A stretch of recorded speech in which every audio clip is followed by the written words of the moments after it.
Minasang konnichiwa.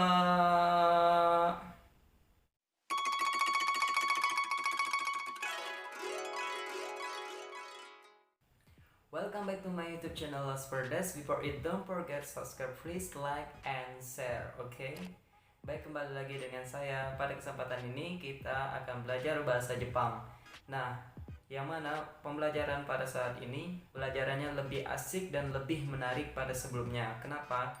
Karena pada sebelumnya kita sudah membahas tentang huruf hiragana, huruf katakana, huruf kanji, kata sifat, kemudian kata benda, kata kerja, dan lain-lainnya. Tapi pada kesempatan ini kita akan belajar, yaitu ini sangat menarik sekali untuk dibahas.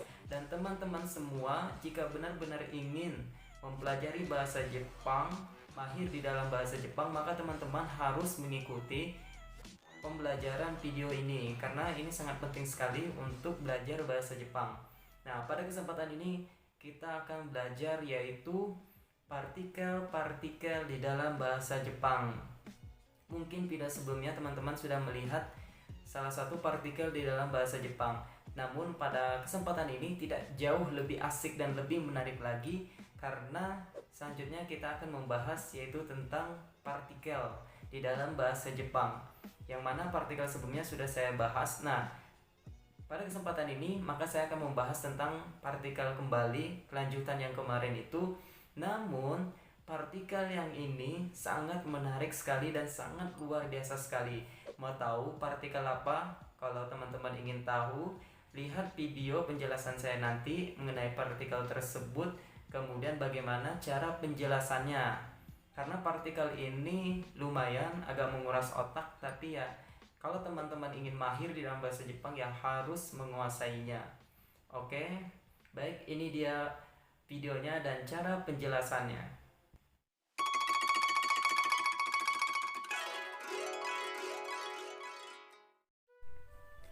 Baik, pada kesempatan ini kita akan belajar yaitu partikel D. Partikel D secara umum berarti dengan, di, sebab.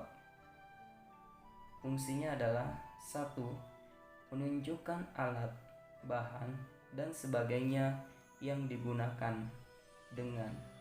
Contohnya adalah yakang de yu o wakashimasu.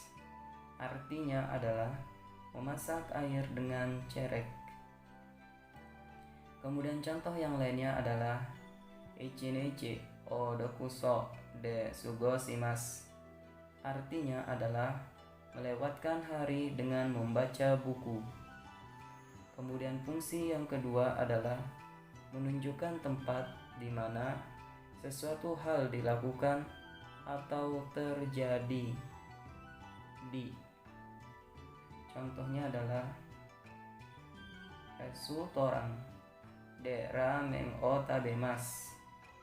Makan ramen di restoran, itu adalah artinya. Kemudian contoh yang lainnya, sakubang sakka no si ai o terebi de mimashita. Artinya adalah tadi malam saya telah menonton pertandingan sepak bola di televisi. Kemudian fungsi yang ketiga, menunjukkan penyebab atau alasan, karena atau sebab. Contohnya adalah otsu jiko de shinimashita. Artinya adalah telah mati karena kecelakaan lalu lintas. Kemudian contoh yang lainnya adalah mainichi gakko no jugyo de isogashi desu. Artinya adalah tiap hari sibuk karena pelajaran universitas. Kemudian fungsi yang keempat adalah menunjukkan waktu atau jumlah atau harga yang diperlukan dalam dengan. Contohnya adalah gojikan de dekia ga arimashita. Artinya adalah selesai atau rampung dalam waktu 5 jam. Contoh yang lainnya adalah ichiman en de kaimashita. artinya adalah telah membeli dengan harga 1.000 yen. Kemudian fungsi yang kelima, menunjukkan beberapa orang mengerjakan sesuatu. Contohnya adalah utari de kono apato ni sundeimasu. Artinya adalah saya tinggal berdua di apartemen ini. Kemudian contoh yang lainnya adalah minna de iso ni utaimasu. Artinya adalah mari kita bernyanyi bersama, beramai-ramai. Nah, apakah sudah paham? Jadi kesimpulannya adalah partikel de secara umum berarti dengan, di, atau sebab.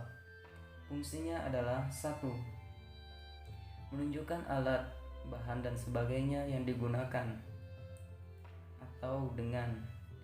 2. Menunjukkan tempat di mana sesuatu hal dilakukan atau terjadi atau di. Kemudian yang ketiga, menunjukkan penyebab atau alasan, karena atau sebab. Kemudian yang keempat, menunjukkan waktu atau jumlah atau harga yang diperlukan dalam dengan.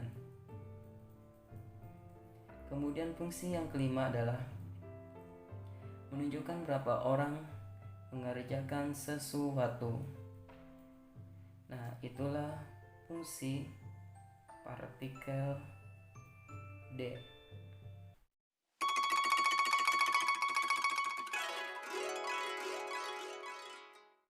Nah, kalau teman-teman sudah melihat semua contoh-contoh dan fungsi partikel tersebut, semoga ini bermanfaat untuk teman-teman semua dan bisa diaplikasikan atau dipraktekkan di dalam komunikasi sehari-hari. Tapi komunikasinya dengan lawannya yang bisa berbahasa Jepang juga ya.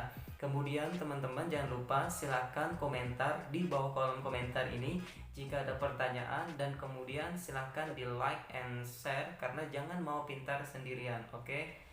Baik, semoga apa yang saya sampaikan bermanfaat dan teman-teman semua dapat mengerti dan bisa memahami partikel di dalam bahasa Jepang. Nah, saya anjurkan kepada teman-teman semua untuk menonton video saya yang sebelumnya, partikel yang pertama saya jelaskan, karena jika terus diteruskan tapi tidak tahu fondasi awalnya, maka itu akan membuat teman-teman semua bingung nantinya.